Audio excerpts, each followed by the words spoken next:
Boa tarde, companheiros da Causa Operária TV. Está começando mais um Correspondente Internacional.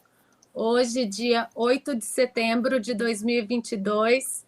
Eu sou Adriana Machado, estou em Nova York e estou aqui com o Cláudio Martini. Oi, Cláudio. Oi, Adriana. Boa tarde para todo mundo aí no Brasil. Boa tarde, o Cláudio que está em Barcelona e o Felipe Bombardelli que está em Praga. E Felipe? Boa tarde, Adriana.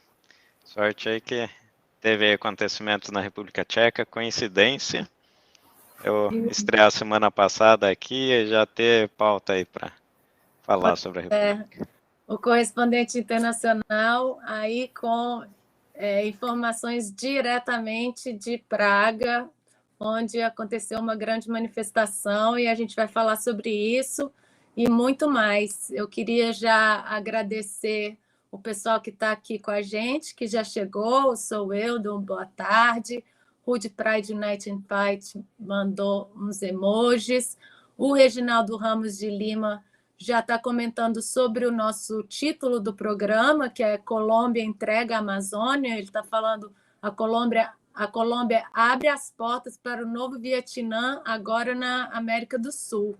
A geografia da América do Sul jamais será a mesma. O Gabriel Teles está aqui também, e o Bruno Laurentino. Boa tarde, todo mundo que está acompanhando. Lembra que o PCO ainda está sofrendo perseguição do STF, então a gente precisa de ajuda de todo mundo para divulgar esse vídeo, divulgar a nossa imprensa alternativa, independente, revolucionária, e também a gente continua sofrendo a perseguição de que até hoje não recebemos o fundo partidário para as eleições. Então, a gente tem o site, para quem puder ajudar, é o doe.causaoperaria.org.br, doe.causaoperaria.org.br. E também, para quem quiser saber quais são os candidatos do PCO nessas eleições, pode ir no site que é candidatos.pco.org.br. Lá tem a lista de todos os candidatos e a política do partido. Então, todo mundo que puder aí, ajuda a distribuir o vídeo, dá um like no vídeo e doa para o partido e ajuda a gente nessa propaganda revolucionária. Então, já vamos começar direto com as quentes notícias da República Tcheca, com o nosso correspondente Felipe Bombardelli, direto de Praga. Opa! Boa tarde. Sábado passado ocorreu aí grandes manifestações na República Tcheca. A gente vai apresentar aí, e tem a foto. Aí é a principal praça de Praga, que é a Venceslau, onde normalmente ocorrem as manifestações. Se você for pegar ali as manifestações de 68, as manifestações de 89, da revolta de Veludo, ocorreram nessa praça. E as estimativas falam que tem em torno de 70 mil pessoas a 100 mil pessoas aí na manifestação.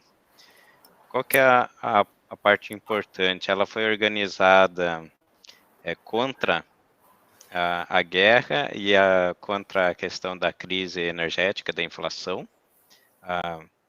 E acabou sendo organizado pela extrema-direita, pelo partido SPD aqui, e também teve a participação do Partido Comunista juntos. Um fato importante, aqui a gente consegue ver qual que é as principais forças políticas aqui da República Tcheca. Então, o primeiro-ministro é o Petr Fiala, que eles fizeram uma frente ampla, que é chamado Spolo, que é União em tcheco, que é a junção de os quatro principais partidos liberais, a ODS, Top 09, que são partidos liberais conservadores. Tem o Pirata Strana, que aqui foi deu super certo o Partido Pirata, eles cresceram bastante, só que eles têm a pauta mais voltada para democracia direta, e eles também, de certa forma, são liberais. E tem o Stan, que é uma junção de prefeitos, que tem uma política parecido com os piratas e também liberal. O antigo primeiro-ministro era o Andrei Babiš, que basicamente ele tem o partido ANO, que é a Aliança dos Cidadãos Descontentes, uma tradução livre. E ele é um grande empresário, ele é dono dessa empresa que está atrás dele, a Agrofert, que é a terceira maior empresa aqui da República Tcheca. É um grande conglomerado de alimentos e comunicações. E, basicamente, o partido é dele, né? Então, se você vai no site do Partido ANO e vai na seção Sobre Nós, basicamente uma página sobre a vida do Babiš. Então, não tem muita política. E o SPD, que é do Tomio Okamura, é o partido de extrema-direita aqui, não é muito bem visto. E principalmente porque ele tentava fazer algumas manifestações contra a União Europeia, saída da República Tcheca da União Europeia, e também contra a política de imigração, né, de fechar mais a República Tcheca para os imigrantes trabalharem na República Tcheca. Ele nunca acabou tendo grandes manifestações, mas nesse sábado ele conseguiu organizar uma manifestação aí que angariou muita gente. Então, se for considerar que é verdadeira a informação de 70 mil a 100 mil pessoas, é muita gente comparado que a cidade aqui é 1,5 milhão de pessoas. É o tamanho de Curitiba. E aqui no leste europeu, o discurso de devemos apoiar a Ucrânia, o Putin é mau, ele era muito... As pessoas apoiavam muito esse discurso. E com essa manifestação se notou que não é bem assim. Que agora a população já não apoia assim tanto a Ucrânia e que quer algumas soluções para a crise energética. O Partido Comunista, que é esse que vocês veem, que é o KSČM, ele propõe algumas medidas aí para resolver a crise energética. Uma delas é parar a negociação do preço no mercado de ações, que aqui na República Tcheca, embora a gente seja um grande produtor, metade da energia vem das usinas nucleares e outra metade a carvão, o preço é negociado na Bolsa de Valores alemã. Então, fica dependendo totalmente dos preços que é definido na Alemanha. E o Partido Comunista prega deve ser estatizado, tanto a produção como a distribuição de energia. E a parte de fixação de preços da gasolina em 35 coroas, que é 1,5 euro. Essas seriam algumas das mais importantes. Fora taxar grandes fortunas e algumas coisas aí que a gente já conhece. Então, essa é a parte aí que teve uma junção aí da esquerda com a direita nas manifestações aqui de Praga, que a gente vê que ocorreu algo parecido na Alemanha. Isso aí. Essas manifestações, não teve muita gente que falou isso, né? Que estava a esquerda e a direita juntos manifestando, né? Foram poucos os jornalistas que chamaram a atenção. É uma coisa que a gente tem falado muito aqui, que a esquerda que está a reboque do imperialismo vai perder o apoio e a credibilidade, né? E partidos como o PCO, que são contra o imperialismo, contra a propaganda para desestabilizar a Rússia, contra todas as mentiras do imperialismo, que, por exemplo, também as leis mandatórias da Covid, essa esquerda é que vai aumentar, como a gente está vendo o aumento do PCO, né? E é muito importante falar que essas manifestações que eu já tinha achado que era grande, mas se for pensar, você falou aí, 100 mil pessoas numa cidade no tamanho de Curitiba é muito grande, né?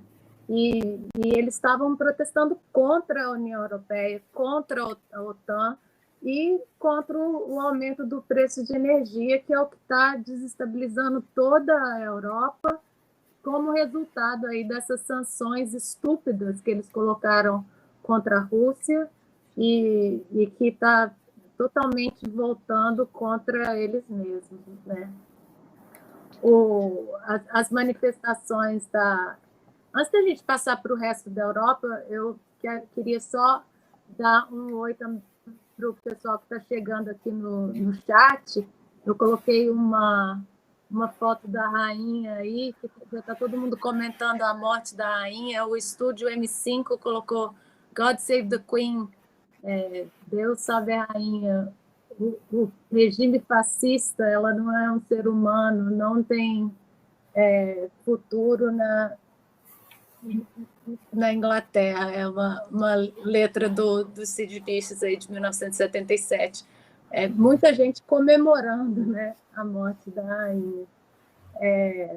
Então, a Leila Cordeiro está aqui, o Gabriel Teles, Ana Rodrigues, LC29, do Estúdio M5, a Elizabeth Nubi, oi Beth, que ajudou a gente aqui a pautar o programa.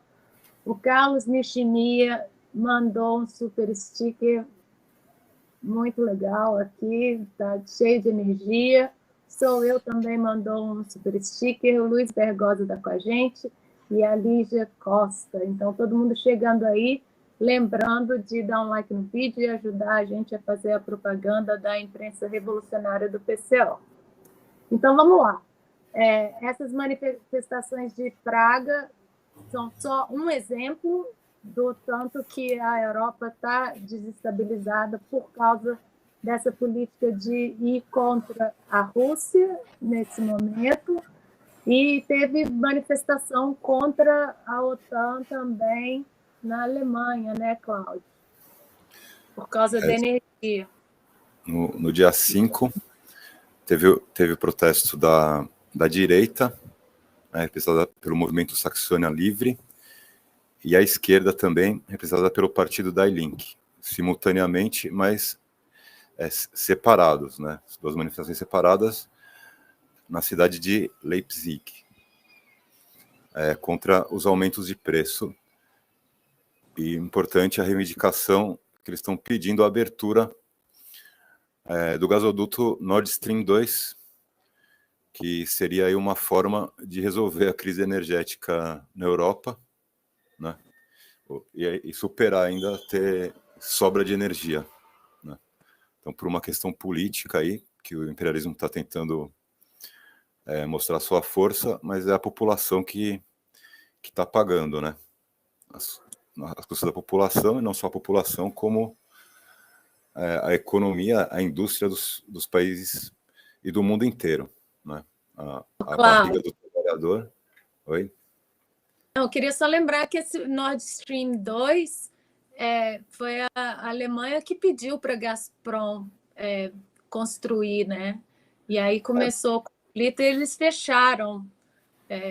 Na verdade, a Alemanha deu permissão para os Estados Unidos para poder fazer esse gasoduto, e os Estados Unidos falou que se não tivesse nenhum problema com a Ucrânia, tudo bem, não teria problema de fazer esse gasoduto, que seria aí um incremento muito grande das relações comerciais entre os dois países. Mas justamente quando ia entrar quando estava pronto e entrar em operação, aconteceu aí a crise da Ucrânia. Eles não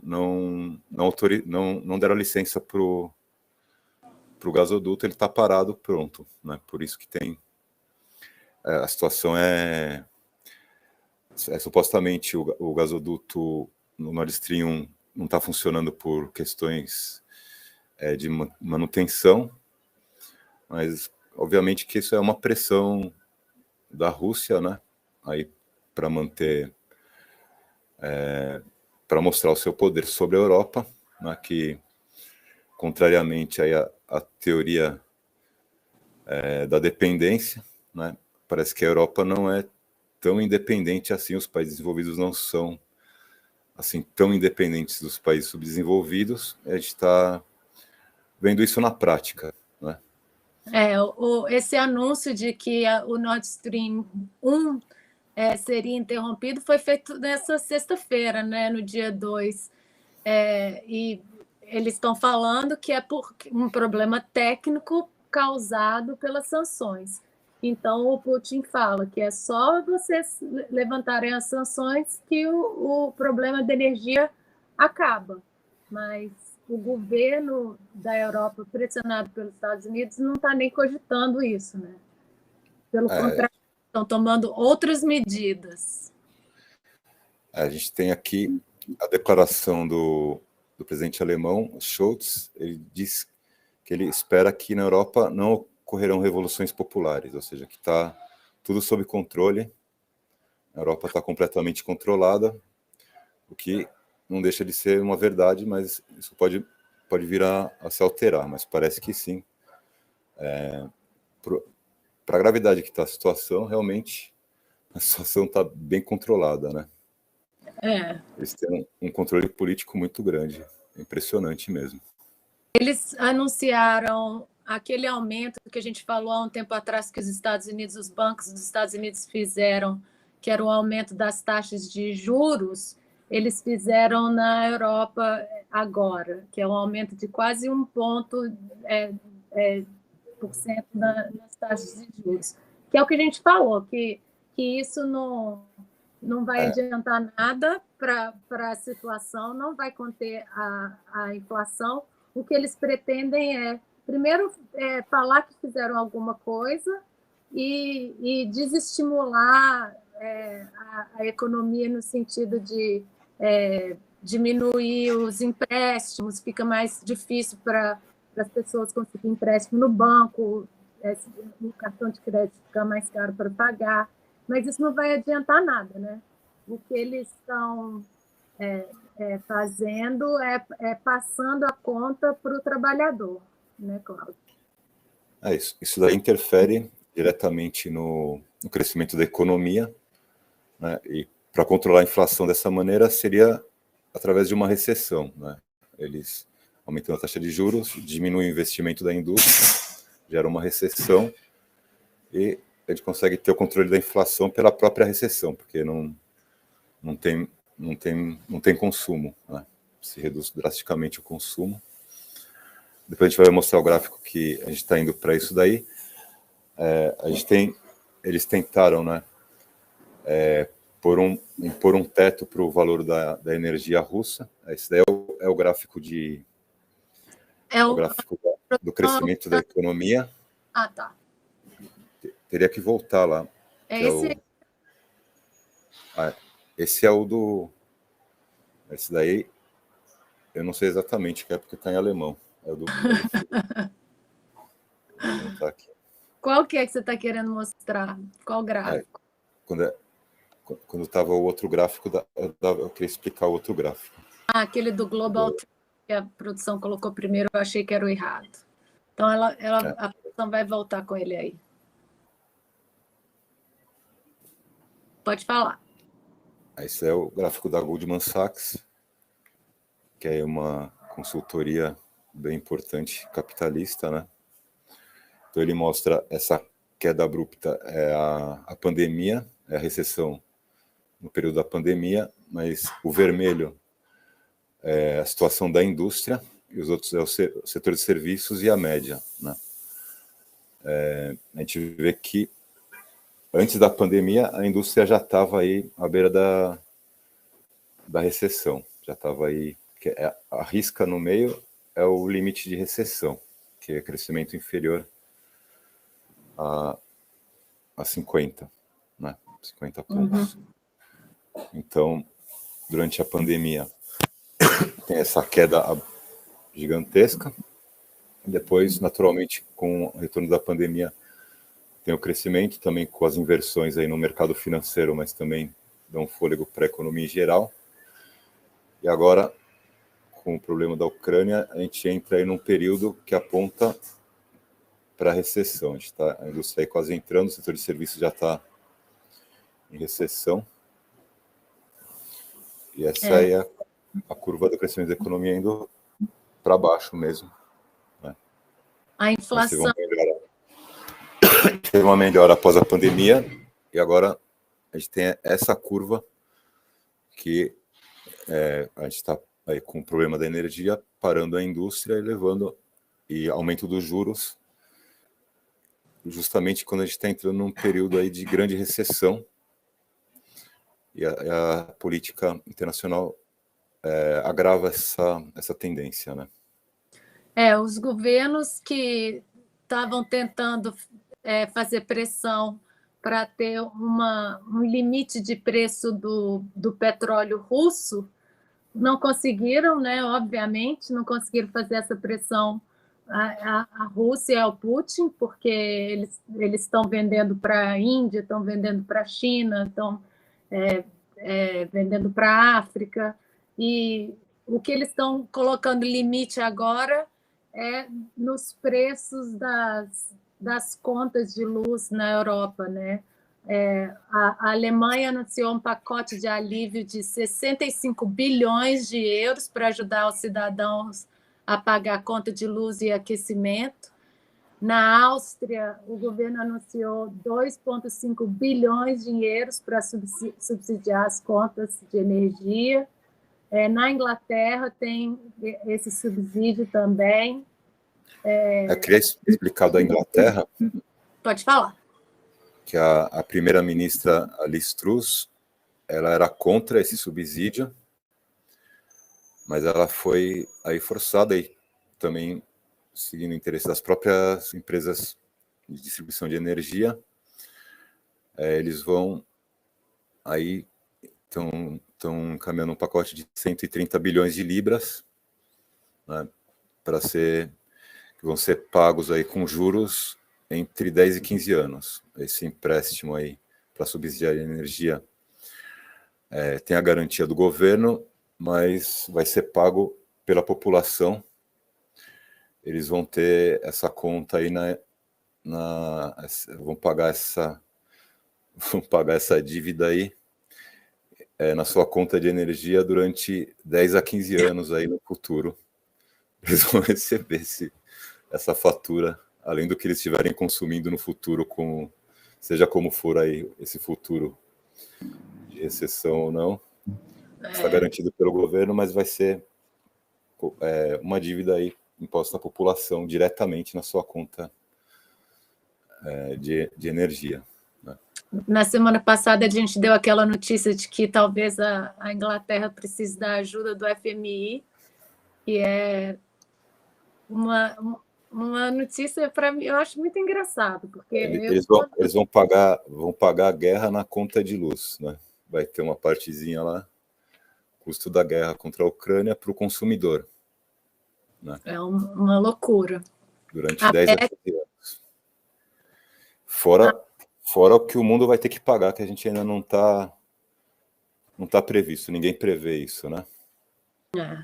Quanto vai custar isso? Devido aí ao aumento da energia elétrica, tem várias indústrias siderúrgicas que têm fechado em toda a Europa. E hoje saiu uma carta aberta para o governo alemão de 40 siderúrgicas, o presidente de 40 siderúrgicas, reclamando da situação de energia elétrica. Falando que eles vão ter que fechar, né, se continuar assim. Porque o preço do aço produzido na Alemanha é inviável no mercado. É muita loucura. A Beth mandou a notícia que, mesmo com os aumentos dos preços da luz e de gás, a empresa Energia de Viena, Wien Energy, não foi capaz de pagar as contas e precisou do socorro do Estado. É uma empresa enorme, que existe há milhares de anos e praticamente afundou, aí está tendo que ser resgatada, né? Então, a gente vê aí na Europa inteira esse problema e eu não sei... Aqui, eu queria... posso falar do Borrell? Pode. O Borrell, ele é o alto representante diplomático da União Europeia. Ele assume o cargo mais alto da diplomacia da União Europeia. Ele é aqui da Espanha, do PSOE. Ele é representante do quê, Cláudio? Ele é alto representante da diplomacia da União Europeia, de todos os países da Europa. A Inglaterra já não está. Então, ele está fazendo aí uma competição. Quem é o mais imperialista, né? Quem é o mais capacho dos Estados Unidos, se é ele ou o Boris Johnson. O Boris Johnson já foi embora. O Boris Johnson, ele fez aí a declaração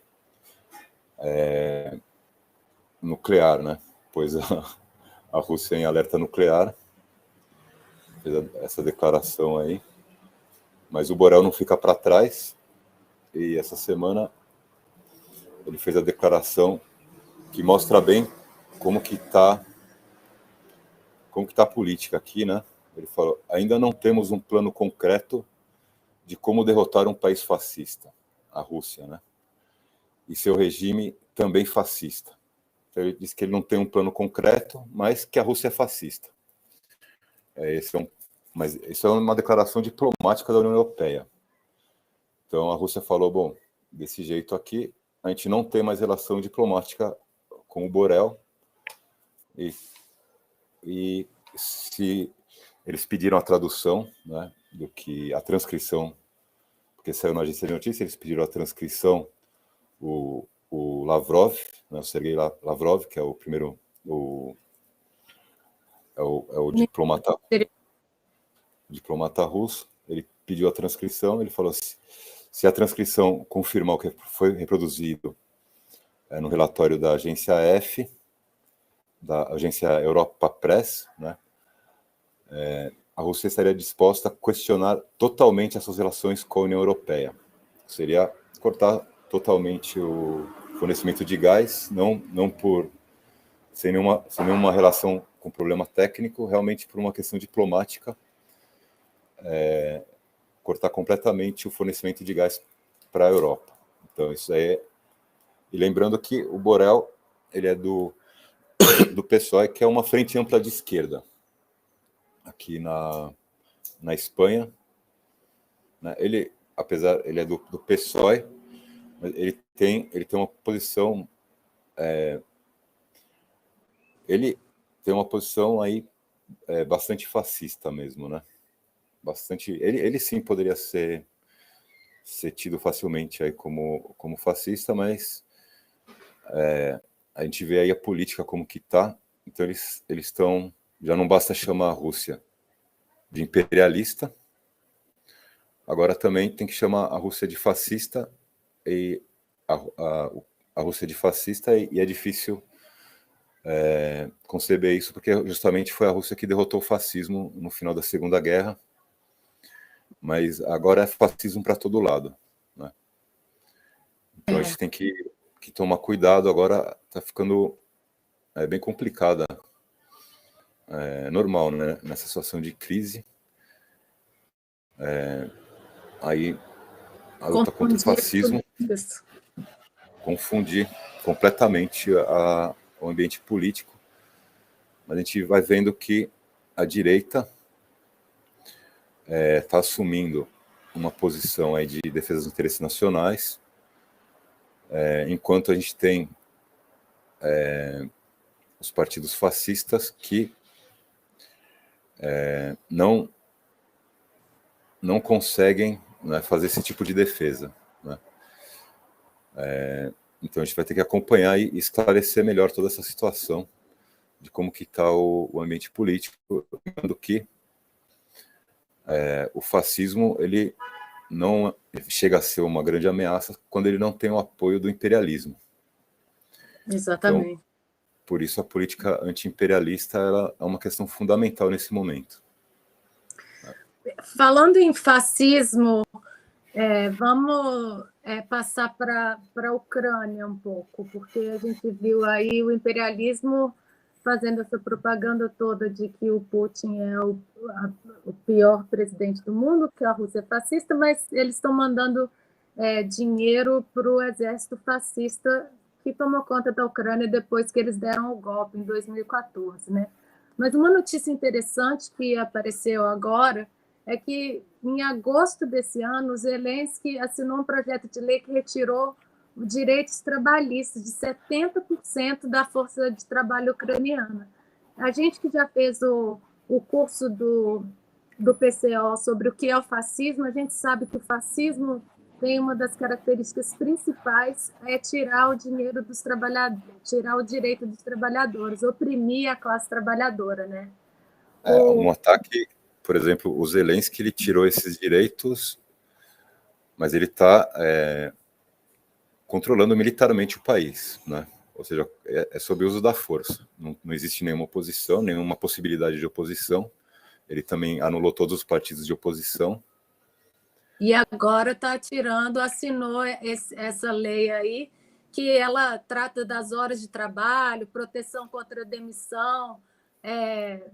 Os empregadores são autorizados a substituir o contrato coletivo por contrato individual flexível, ou seja, uma uberização dos trabalhadores na Ucrânia. O projeto que visa aí as pequenas e médias empresas com menos de 250 funcionários, que são 70% da força dos trabalhadores da Ucrânia.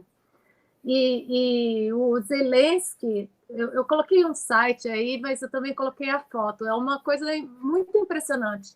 Essa é a foto do site. É um programa que o Zelensky está anunciando aí, que é Advantage Ukraine, a vantagem da Ucrânia.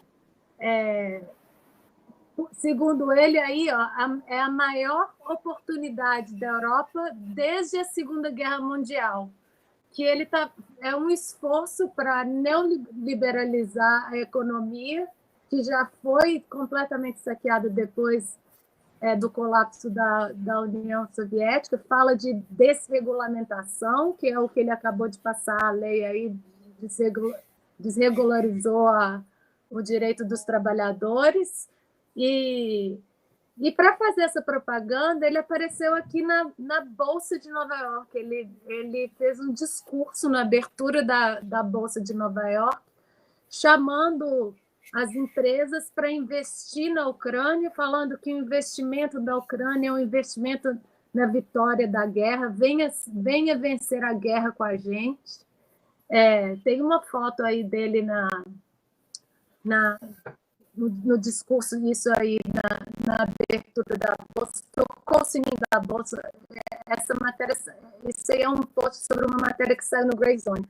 Zelensky toca a campanha da Bolsa de Valores de Nova York, lançando a campanha para atrair investidores estrangeiros, enquanto esmaga os direitos trabalhistas dos ucranianos. Sua aparição coincidiu com o colapso do euro e a crise econômica alimentada pela guerra por procuração na Ucrânia. Então, é uma loucura. Lembrando que o mercado financeiro está comprando todas as terras na Ucrânia a preço de nada, porque no meio do conflito. Imagina o valor da guerra da terra no meio do conflito, do confronto contra a Rússia. Eles compraram aí o equivalente mais do que toda a Itália em volume de terras na Ucrânia, que é o que sobra da Ucrânia, né? Então eles estão usando.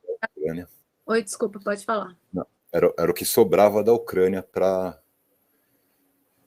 o país que fez a distribuição das terras, né, para a população.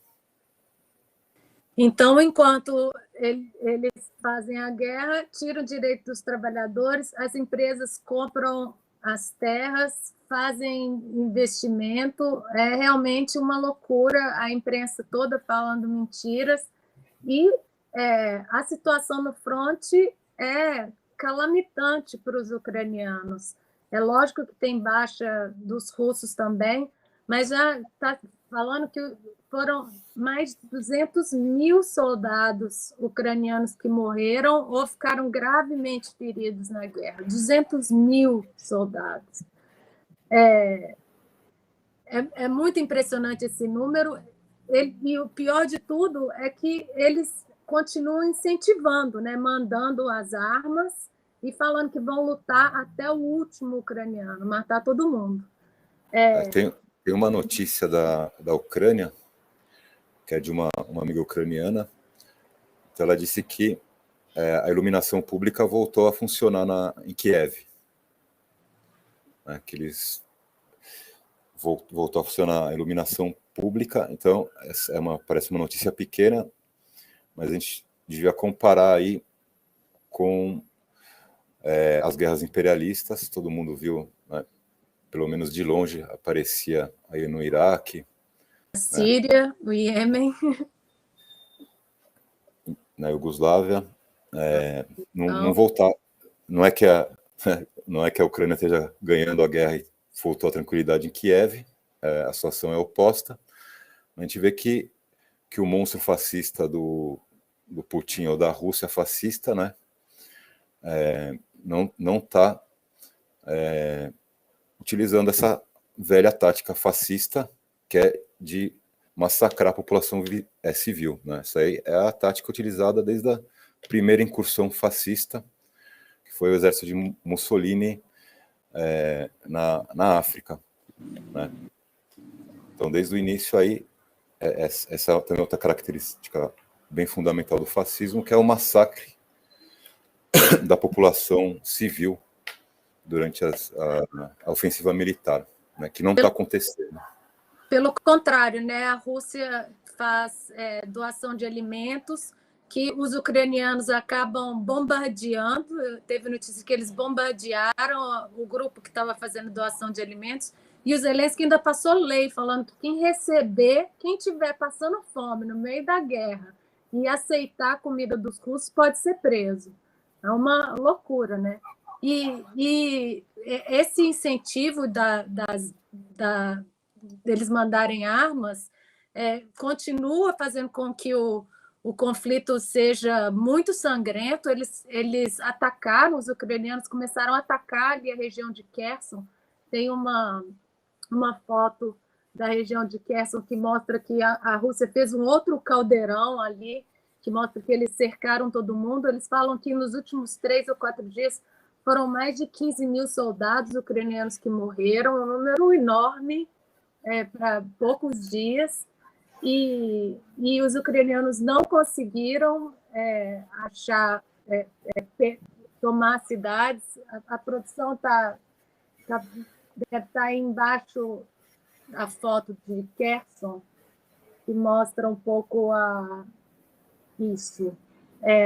Aí a parte que está sendo disputada é essa alaranjada.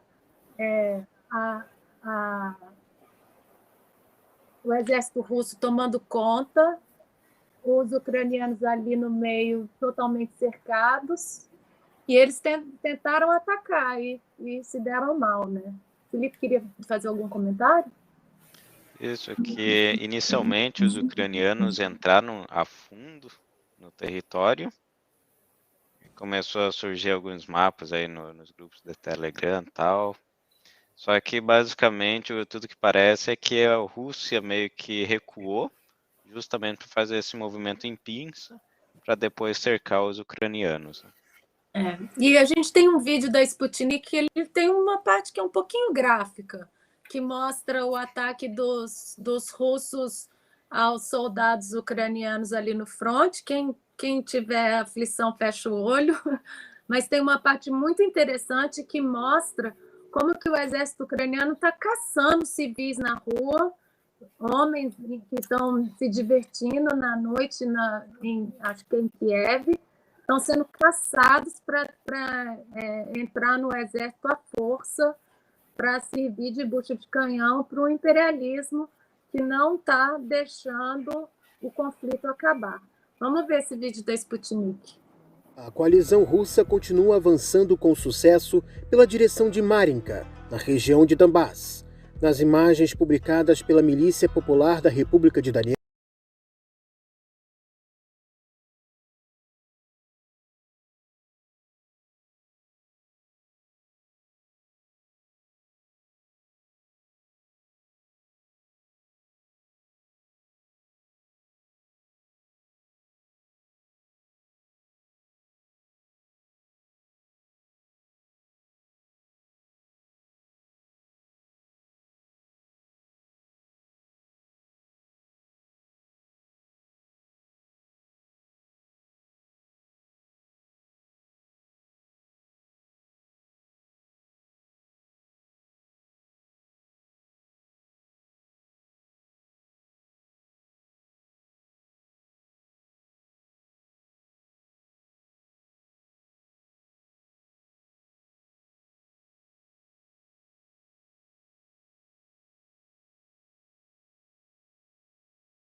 o batalhão Esparta da Milícia da República de Donetsk, utilizando um drone, lança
contra-ofensiva, militares da coalizão russa, avançando pelo terreno, encontraram vários equipamentos bélicos, inclusive blindados destruídos. O material, uma vez em poder dos soldados ucranianos, virou sucata.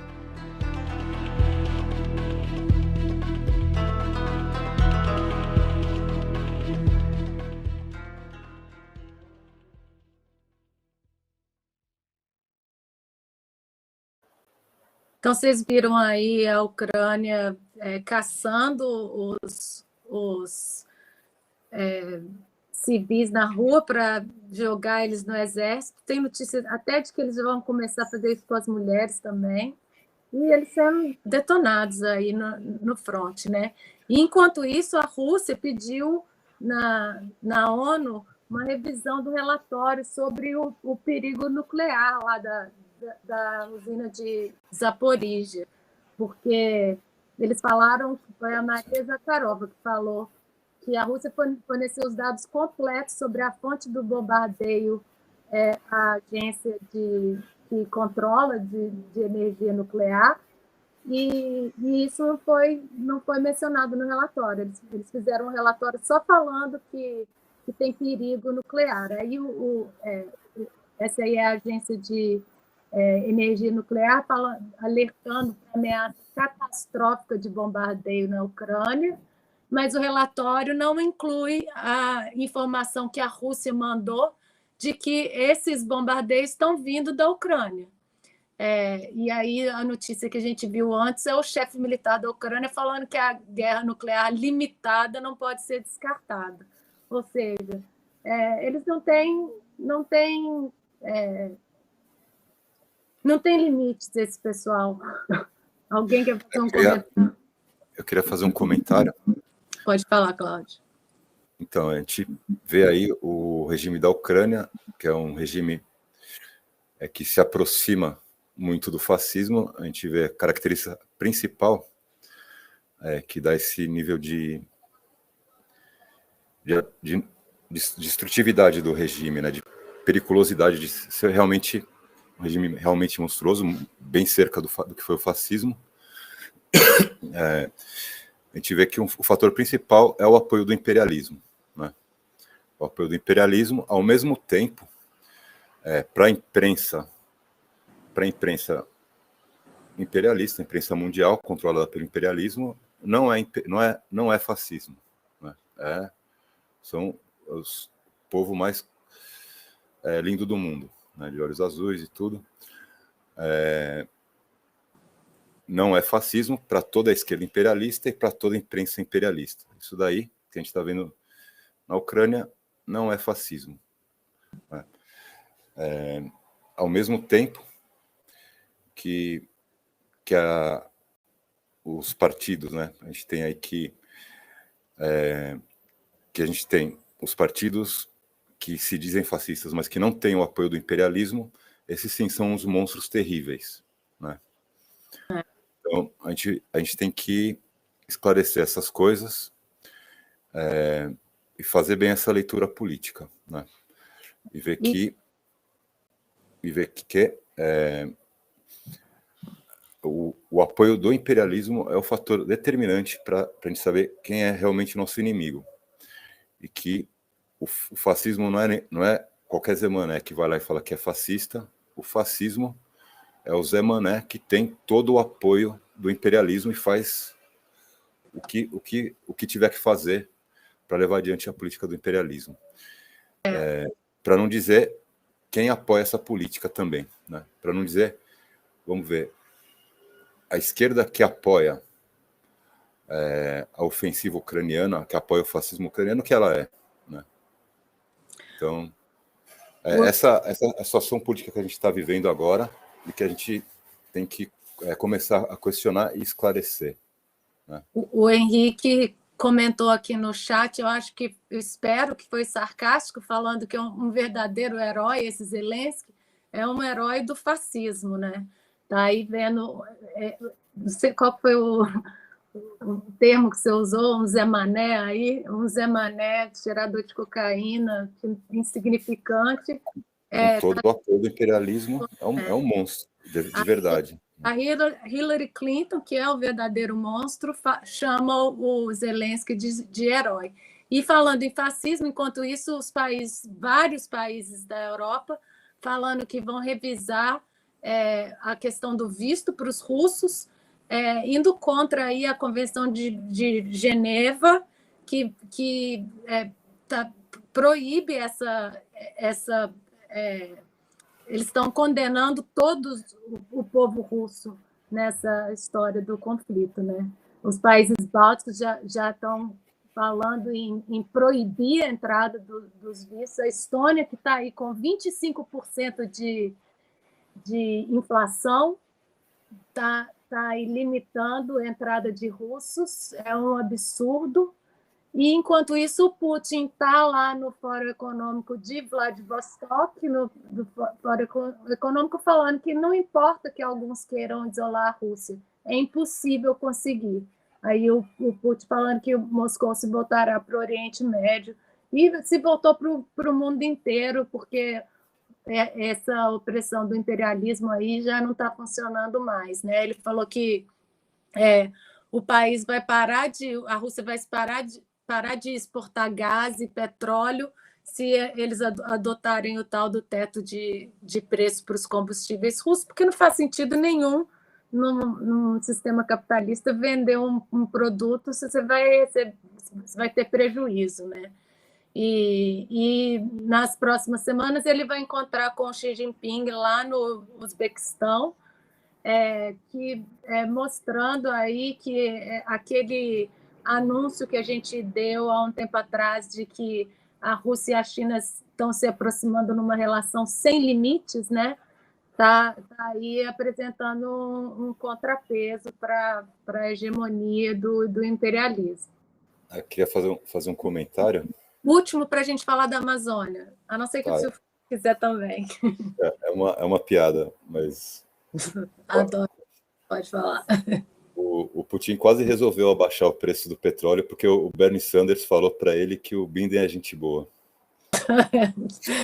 Ah, tá. Que vale a pena confiar no Biden. Falando em confiar no Biden, tá aí a notícia que a gente estava esperando, mas com muito pesar. O presidente da Colômbia, o Gustavo Petro, dito esquerdista, anuncia uma nova força internacional para proteger a Amazônia com a cooperação dos Estados Unidos. É uma loucura, é o que eles estão planejando para fazer aqui no Brasil. Existe uma campanha imensa no mundo inteiro sobre a questão da Amazônia agora, e a gente tem que prestar muita atenção e tem que lutar muito contra isso. A Amazônia é do Brasil, é da Colômbia, não tem que abrir espaço para país imperialista entrar na Amazônia. Olha aí, as mulheres que fizeram uma campanha enorme sobre o feminismo, a mulher negra, vice do Petro, encontrando com a feminista do Pentágono, a Laura Richardson, comandante do Comando Sul, simplesmente a comandante do Comando Sul, que deu a gente mostrou um vídeo aqui dela há algumas semanas falando como que o imperialismo está de olho no lítio, está de olho nas reservas da Amazônia. Então, a vice a Francia Marques encontrou destacando a Operação Artemis, que está acontecendo agora na Colômbia e também no Brasil, falando que o objetivo é deter o desmatamento, ou seja, estão usando a campanha que fizeram insistentemente sobre o Bolsonaro queima a Amazônia para fazer esse acordo com o Comando Sul.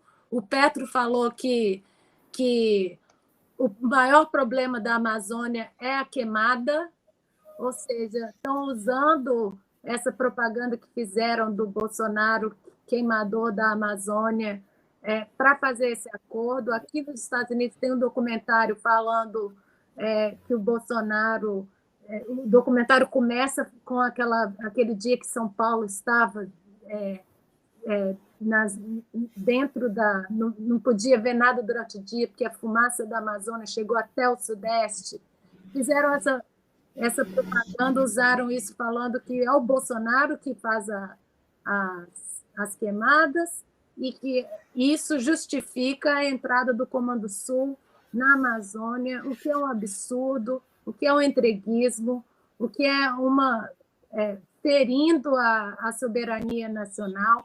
Tem aí também essa semana que eles falaram que foi o Dia da Amazônia, né? Tem uma virada cultural no Brasil inteiro, a tal da Amazônia de Pé, organizada por uma ONG, uma dessas ONGs chama Nossas. Olha só quem financia essa ONG, a Open Society, a Oak Foundation, Skoll Foundation, todas as fundações imperialistas organizaram eventos no Brasil inteiro, é um dinheiro enorme, tem um mapa aí, produção, dessa virada cultural. Olha, os eventos na América Latina inteira, um dinheiro enorme fazendo para essa campanha. E ainda tem gente que defende a Sônia Guajajara quando ela manda uma banana para o Dom Pedro errado, manda uma banana para o Dom Pedro II, querendo, né, mandar uma banana para o Dom Pedro I, que declarou a independência, mas não falam nada quando ela aparece aí do lado do John Kerry pedindo a intervenção imperialista na Amazônia. É muito grave a situação, a gente tem que defender a Amazônia, tem que defender a integridade do nosso país, do nosso território, e não pode ter essa intervenção na Amazônia. A gente tem que lutar muito, e toda vez que se fala da Amazônia, tem que falar a Amazônia é do Brasil, a Amazônia é da Colômbia, não a intervenção imperialista na Amazônia. Né, companheiros? Aqui em Barcelona, a gente teve ontem aí um ato político que foi chamado pela deputada Maria Dantas, pelo 7 de setembro, contra o fascismo. Né? Contra o fascismo, mas, claro, teve a presença do Comitê Lula Livre, mas originalmente não estava previsto. Eles não falaram nada contra o Lula, mas também a gente vê que véspera de campanha faltou a defesa do Lula. Na verdade, faltou, não por parte do público, mas por parte da organização do evento. A gente vê claramente que faltou a defesa da campanha do Lula, né, que realmente quem vai combater o fascismo. Teve aí a presença do Jean Willis, também não fez a defesa do Lula, mas ele soltou uma frase lá: o Brasil é muito importante para o mundo porque tem a Amazônia, e não porque tem um candidato operário, né, um candidato aí dos trabalhadores, que é um exemplo para o mundo. Não, a gente é importante porque a gente tem a Amazônia, que é aí a pupila dos olhos dos norte-americanos, né? Um grande presente aí para o imperialismo. Acho que a esquerda não sei, ia ter um futuro brilhante aí quando conseguindo entregar a Amazônia para os Estados Unidos. Então, a gente vai ter que... o PCO não compôs aí não compôs, não entrou no palanque, né? Eu acho que a gente tem muita restrição a isso, tá ao lado das pessoas aí que defendem a entrega da Amazônia, né? Não claramente, não diretamente, mas essa frase a gente já vê o sentido.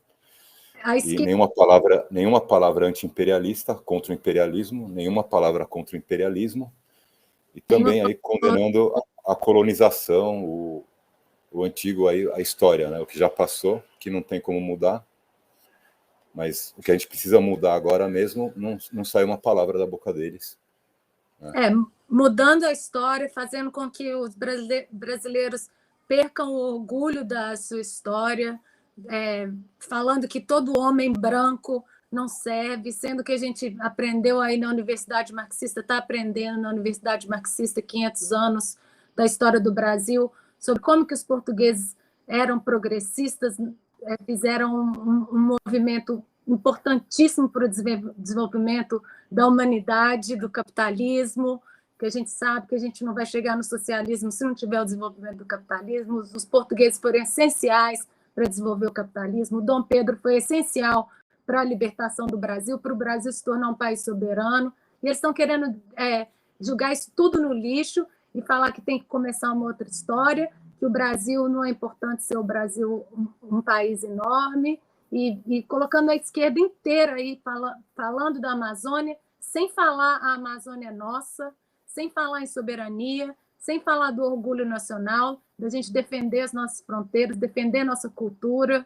Então, o que a gente vê o pessoal falando da Amazônia, mas não falando do Lula, não falando do imperialismo. E teve um companheiro no chat aqui, o Vladimir Castilho, que perguntou: cadê os nossos militares? Tem uma foto aí na pauta, produção, sobre a Operação Artemis, que mostra que os nossos militares também estão nessa.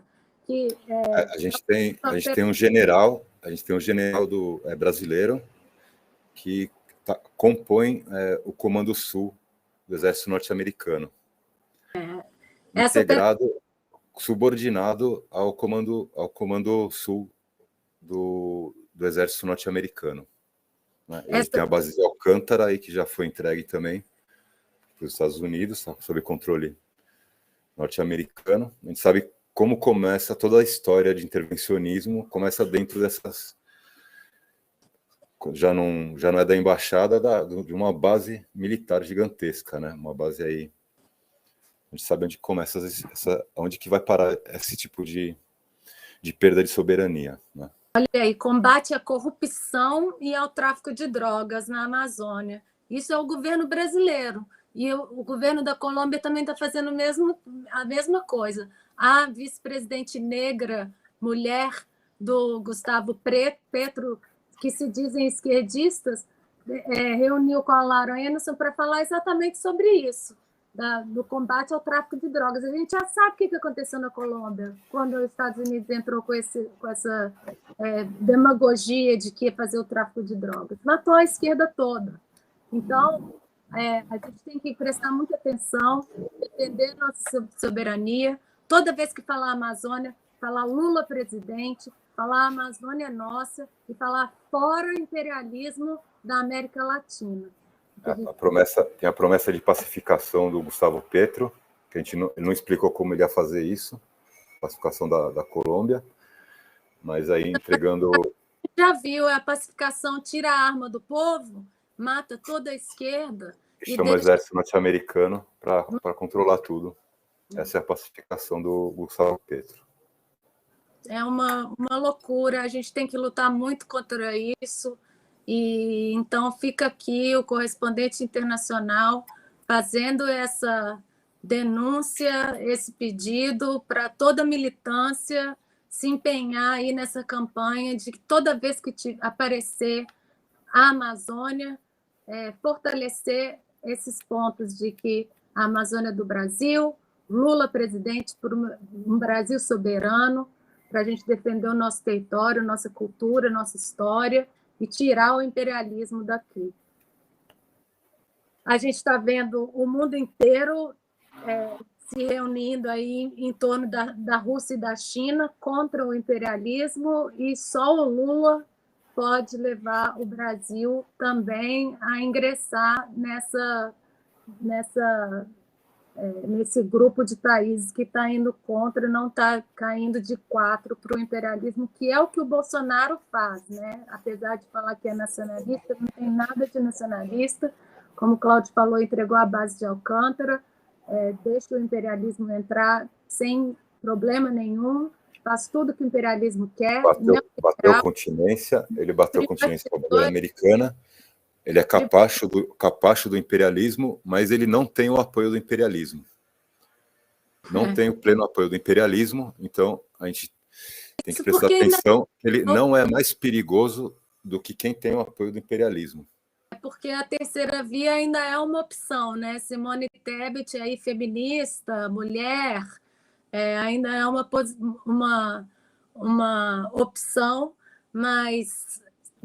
se acontecer no segundo turno ser Lula e Bolsonaro, aí sim a gente vai ver o apoio do imperialismo ao Bolsonaro.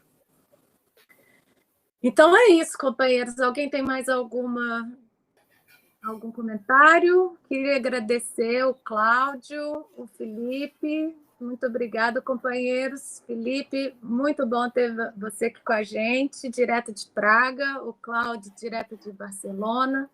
Eu sou a Adriana Machado, de Nova York. A Laísa está na produção em São Paulo.